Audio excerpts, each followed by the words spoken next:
Where I am today is 90% better than where I was. And on some days I'm 100% better. So it all started with one morning in January of 2022. I woke up and I had a kind of a tingling in my ears, kind of a buzz. And it's not something that I hadn't heard before. I felt like it was noticeable. It was something that I had experienced in the past, but it wasn't that loud. I went to a number of audiologists. I tested for my hearing, which was perfect, at least from the standpoint of most tests go. So there really was no answer for me other than just give it some time or you'll learn to live with it. And that's like the last thing you want to hear. So it just became more and more anxious about it. And during that time, my state of mind went down. I became very depressed. I couldn't eat. I couldn't sleep. And it just kind of got worse from there. So that's when I started to reach out and I came across you guys and I called you up and scheduled an appointment. And then I guess we can go from there. And then I guess my road to recovery started soon thereafter. Excellent. Now I'd like to bring in Dr. Suzanne May, who worked with you, Steve. So Dr. Suzanne, would you like to comment on what you saw when you first met Steve, and also some of these common themes when patients do arrive to us? Yeah, I met Steve when he joined Treble Health, and he definitely was what we would call stage 1 of habituation, which is that kind of first fight or flight stage, with having some anxiety, very worried about his tinnitus and how it was going to affect his life, and wanting to get some tools on how to get himself into a better place with his tinnitus. So that's where we started, and we worked together for, I forget how long we worked together for. About 3 months. About 3 months. Yep. And he did get sound therapy on his ear, and that helped him immensely. And he can talk about that a little bit more. And we got to a place where he was feeling like he was in stage 4 of habituation, where I'm not worried about my tinnitus. My anxiety is lower. My emotional reactions are lower, and I'm back to everyday activities. So Steve, tell us about that journey, and specifically for everyone who's here wanting to learn, how did you do it, right? So first we'll talk about what are the tools you used, and then you can give some advice to others who are in a similar place, and then some words of encouragement.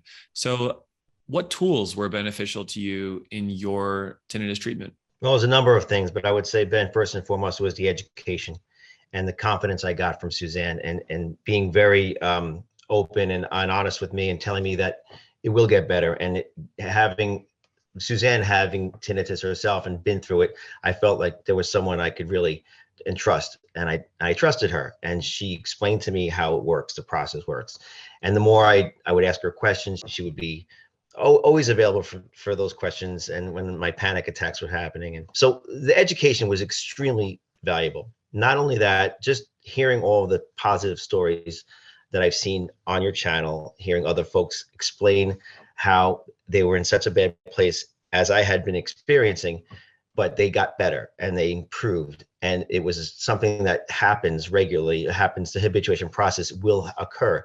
It's your brain's way of taking the time to fix itself in a sense.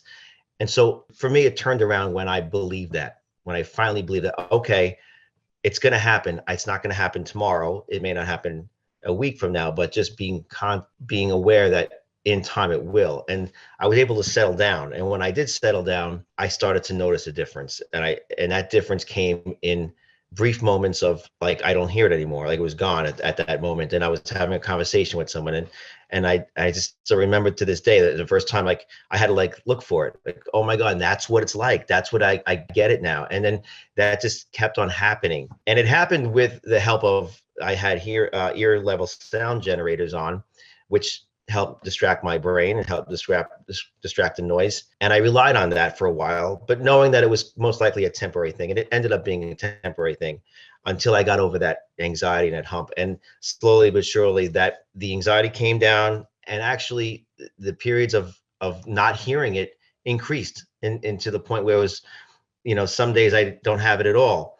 Now, it also, I know some people don't if you're in a bad state, I was totally there. I totally understand. And it's extremely loud. It's in your conscious. It's constantly there. You can't think of anything else. I mean, that's really what it was dealing with. But it does fade away. It fades away into the background to the point where a lot of times it's not there. And I don't really hear it. It's true. I don't really hear it. I could hear it if I want to, but it's so much softer. And I just, just knowing that, hearing that from other people and experiencing myself was just, it was really a breakthrough. And I couldn't have done it without the help of Suzanne and you guys, really the education and really just understanding the process, knowing that it's going to happen and just trusting it and having that time to trust it. And that's when it happened. And that's when I started to get improved. Let's go on that education point, because what we know is that when the brain categorizes tinnitus as a potential threat, a danger, life-threatening, or unknown, it can take the sound that may have just been there and make it louder, more on our focus, harder to think about anything else. So I'm asking both of you, how did that process go in terms of those important pieces of what is tinnitus? Can I have my questions answered about this? Can I start to understand why I have this, the cause of it? I'd like to ask you both there, because education is a big tool, not only just to feel better, but really to promote this treatment effect. So what do you all think about that? Well, I'll start, Suzanne. I mean, I had a lot of questions. I was familiar with tinnitus because my dad has Meniere's disease, and he had experienced it for many years. And so I knew what it was, and I always had a fear of it as a kid. So when this happened to me, it just kind of like made it was like the worst thing. And I was afraid of it. And that anxiety kind of made it worse. Like you described, it really became the focus. Really, for me, asking Suzanne questions, I always had questions, is it going to get worse as I get older? And I was for me, I woke up one morning with it. It just came out of the blue. So I wanted to understand where it came from. Why me? What happened to cause it? And so I went down that rabbit hole and was trying to figure it out. I went through an ABR test, audio brainstem response test. I went through more tests than I probably needed to do just to try to uncover. To this day, I really don't know what sparked it in that morning, but nonetheless, it was here. So those questions, that education, hearing Suzanne explain to me from how it works with the sound, I was actually getting new sounds because I was so focused on it. And I was so worried. I started hearing more sounds that I hadn't heard before. And then I was asking her about those. And eventually those faded away again. And I think that was like, she was explaining to me, that was your brain like thinking like you have to hear these other things, because I was trying to hear something. So to try to hear it. And your brain was really, okay, here's a sound. You really want to hear this thing. And that's kind of like explain how that works. And she'll do a better job of that, explaining that part. But anyway, I'll let Suzanne fill in the blanks here.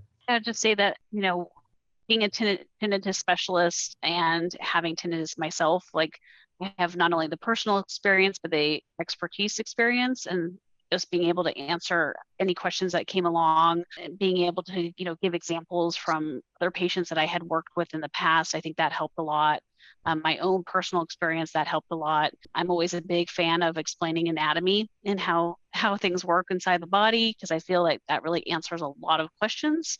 And we had a really good rapport and back and forth. And that's actually one of the best parts about Treble Health, is having that communication with your provider to answer all your questions as you're going through this process. Steve, what do you do for work? What's your profession?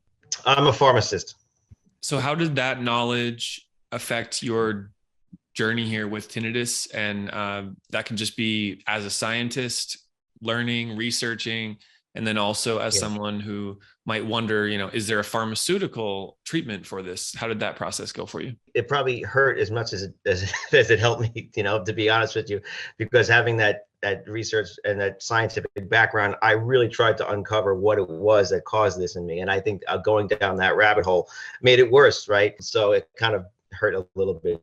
But no, I really embraced my background as a pharmacist and looking for kind of answers in that realm, but quickly understanding, it actually made me research more and understand the brain a lot more. It was something I hadn't really thought about from a neurological standpoint, and how, from a pharmacist, I'm working with pharmaceuticals and medicine, And so it's different in terms of a neurological situation. So it made me look into the research. But quite honestly, you guys provide so much education and so much explanation. You do a great job in putting it in layman's terms to understand really what's happening from the mind, the brain, the limbic system, and all the stuff that's related to the generation of the sound, to the anxiety and the relationship with your emotions.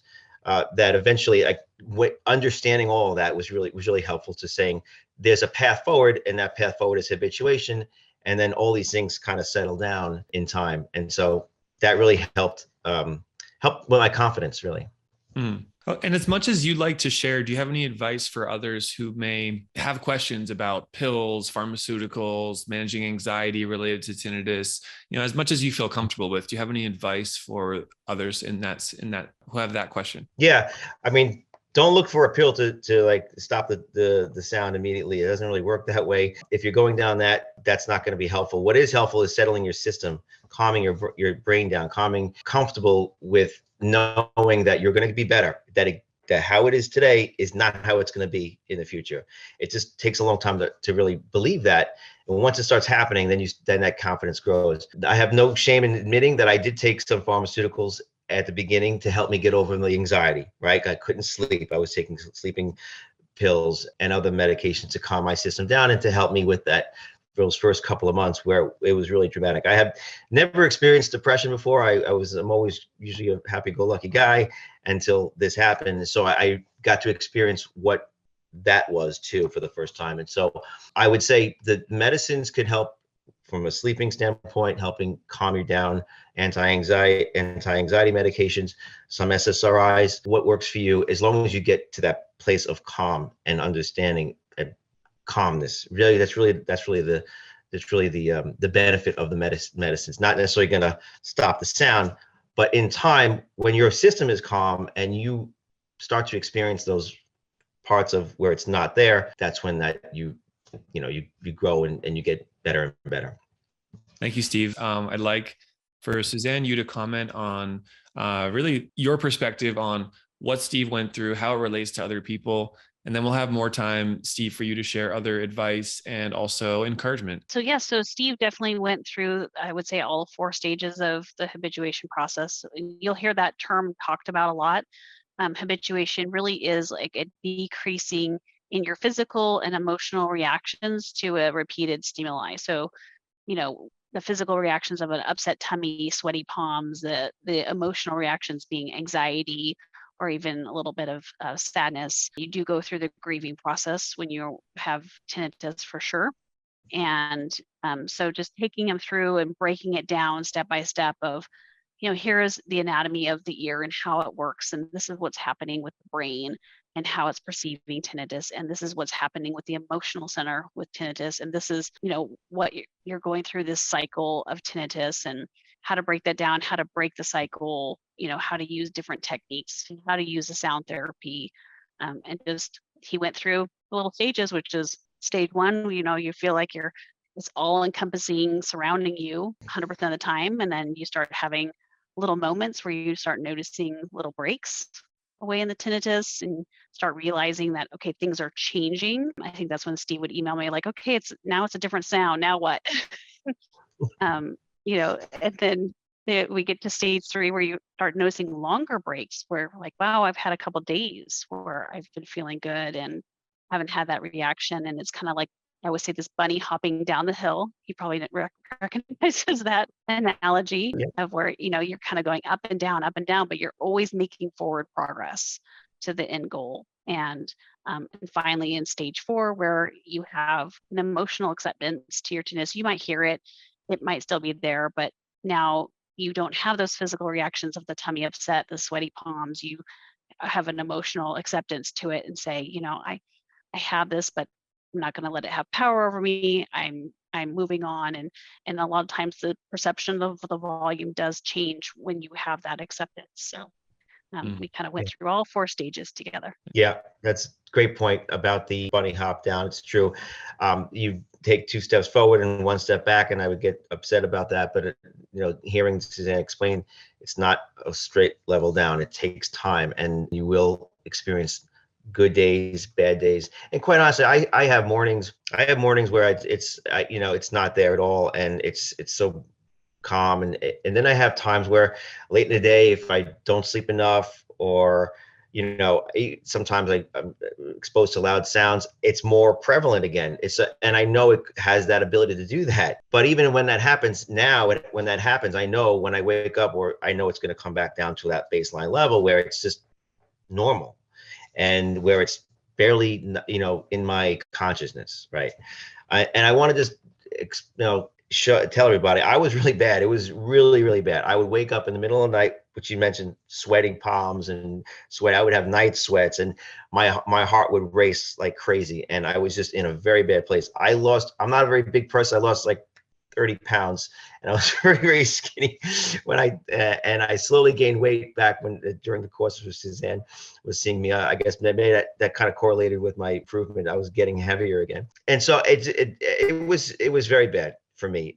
But just knowing that how I am today, it's not a big deal. It's not really a big deal in my life. On all the things that are to worry about, it's way, way down there. And it's hard. I wouldn't believe that was possible, to be honest with you. When this first happened to me, I thought it was going to be, this is the way my life is going to be forever, and it's going to change forever. It changed temporarily until your brain realizes and figures things out, and that habituation process takes hold. And it will happen. You just need to understand and be patient with yourself, because I'm not a patient person, and that was the other thing. I want to be better tomorrow, but I think that's an important message there. Yeah, thank you, Steve. Let's go through some lightning round questions. First question, Steve, curious, how valuable were the tinnitus maskers? Did they completely distract you from the tinnitus sound all the time?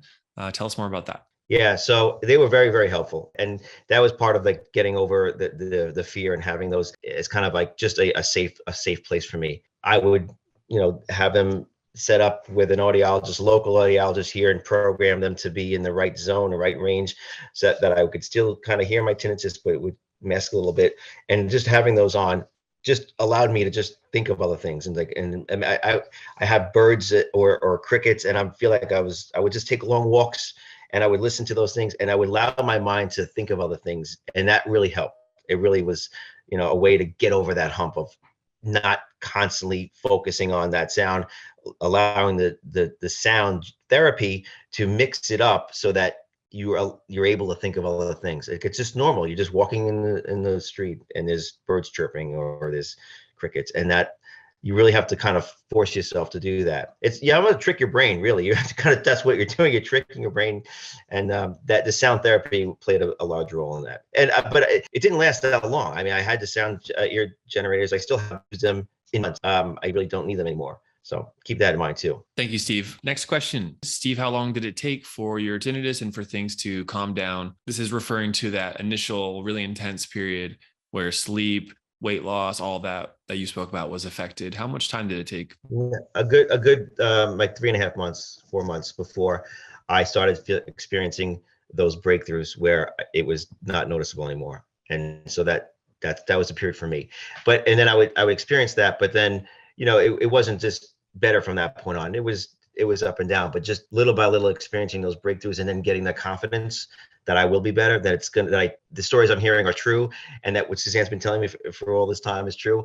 Having experienced that happened around about 4 months into the process. Thank you. All right. This is a question which is, I think, very relevant for us three, but particularly with Steve's background as a pharmacist. What are your thoughts on bioflavonoids? These are herbal supplements and pills that are not prescription pills. They're over the counter, and they're sold for tinnitus. What are your thoughts on bioflavonoids?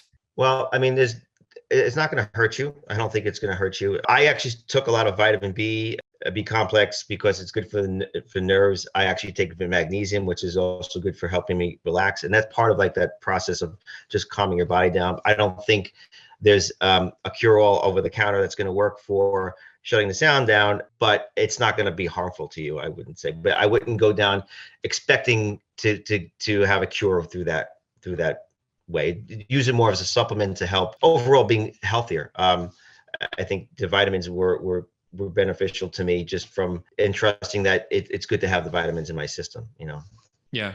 All right, thank you. How did the process go of getting help with tinnitus without having an in-person, one-on-one, real-life interaction with Suzanne or with our team? How did that process go? Well, I mean, we're on Zoom now, and our classes took place on Zoom, and so it's just as if this is a new world. How we experience. I work from home now for the most part, so this is how daily life is, and to me, it's just as effective. I did see local audiologists who helped me with the ear level sound generator, so I did have that person-to-person contact. But even if I didn't, I mean, Suzanne, I texted Suzanne as well, and she responded that way. To me, it was very effective. I'd like to just ask one last time, Steve, what are your final words of encouragement and advice here for all of our listeners who are here to learn from you? I would just reiterate again that have confidence that you will get better, because you will. I mean, I've experienced that, and all the folks that I relied on to hear the positive stories that they had to tell, either through your videos or others, I believed them. And then I started to experience it myself, and just know that you will get better. And however you feel today just is not the same way it's going to be. I remember saying, how I hear it now is that way it's going to sound in a few years from now. It won't. And it's true. It was actually a few months later, and it's not the same. It's really better. So stay positive, be confident that in time your brain will correct itself, if you will correct that. But you have to do the best job that you can do is just stay calm and know that it will get better, and try to best to distract your brain, distract your mind, and do things that you love, do things that you enjoy, and just say, oh, it's there now, but it'll get better later.